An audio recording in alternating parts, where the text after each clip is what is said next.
Voters are heading to the polls in Michigan today to vote in the state primaries. Former President Donald Trump is expected to pick up another win over Nikki Haley.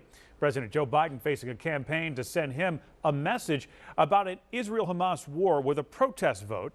ABC's Rena Roy has the details.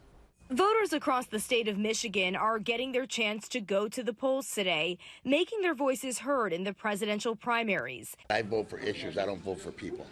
Security of our borders, the economy, jobs. Trump's going to generate chaos. I think that people are for Biden because they're just so anti-Trump. But some voters saying they're trying to get through to President Joe Biden by engaging in a protest vote, checking the uncommitted box instead of voting for him because he hasn't pushed for an enduring ceasefire in Gaza. I want to support Biden, but he's like, right now, no, I just can't. With the actions that are happening, I can't support him at this point. In 2020, Arab Americans helped deliver Biden this critical state. He won by just 154,000 votes. But that support now in doubt after months of Biden backing Israel in its war against Hamas. President Biden is risking another Trump term over his support for the most right-wing government, the most extremist government in the history of Israel. President Biden saying he's been told by one of his top advisors that a deal for a ceasefire is, quote, close, but not done yet,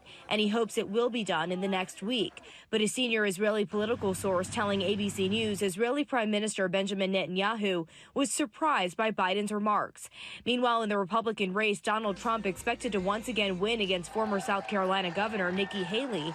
Haley vowing to stay in the race through Super Tuesday. 40% of the vote is not with him. You can't win a general election if you don't get the 40%.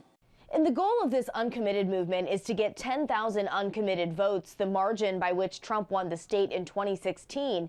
Protest voters hope that might push the president to change course in his response to the war. In New York, Rena Roy for Channel 6 Action News.